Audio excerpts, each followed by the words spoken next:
सबसे इम्पॉर्टेंट चीज़ ये है समझने वाली कि जब एलजी साहब ने ये बिना कैबिनेट से डिस्कस किए, बिना सरकार से डिस्कस किए अपना निर्णय बदला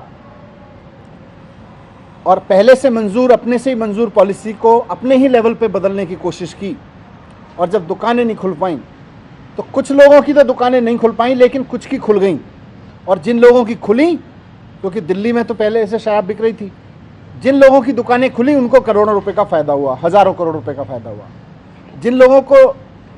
अनऑथराइज एरिया में दुकानें खोलने का लाइसेंस मिला था उनकी नहीं खुली, और जिनको अनऑथराइज एरिया में मिला था उनकी दुकानें खुल गईं। इससे जानबूझ के उनको फ़ायदा पहुंचाया गया ताकि कुछ वेंडर्स को फ़ायदा पहुंचे और कुछ को नुकसान पहुंचे। मैंने आपके सामने इसलिए रखा, मैं इसीलिए इस मामले को पूरे को सीबीआई के सामने भेज रहा हूं कि इस मामले की जांच होना बहुत ज़रूरी है कि कैबिनेट से, सरकार से पास प्रस्ताव जो एलजी साहब ने पहले मंजूर कर दिया था उसको स्टैंड पे उन्होंने चेंज क्यों किया। वर्षों से पुरानी पॉलिसी में भी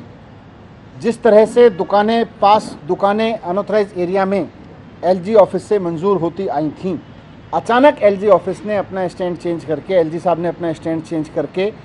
उन दुकानों को फ़ायदा क्यों पहुंचाया जिनकी दुकानें खुल गई थीं। इससे सरकार को बहुत नुकसान हुआ, जबकि सरकार ने उनको लिख के भी दिया कि आपका जो ये स्टैंड है इसकी वजह से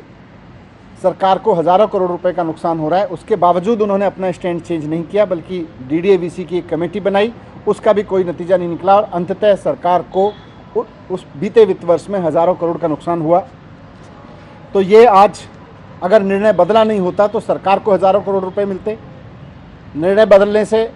सरकार का भी हज़ारों करोड़ का नुकसान हुआ और उन दुकानदारों का जिनकी दुकानें खुल गई थीं, जिनके पक्ष में ये फैसला गया, उनको हज़ारों करोड़ का फ़ायदा हुआ। तो 48 घंटे पहले ये फैसला क्यों बदला गया, इनसे किन किन दुकानदारों को ज़्यादा फ़ायदा हुआ, और एलजी साहब ने ये निर्णय खुद लिया या किसी के दबाव में लिया, और इसके बदले किस किस को कितना फ़ायदा पहुंचा, इन सारे प्रश्नों की जांच होना बहुत ज़रूरी है। मैंने सीबीआई को लिखा है और मुझे पूरी उम्मीद है कि सीबीआई इस पर निष्पक्षता से जांच करेगी।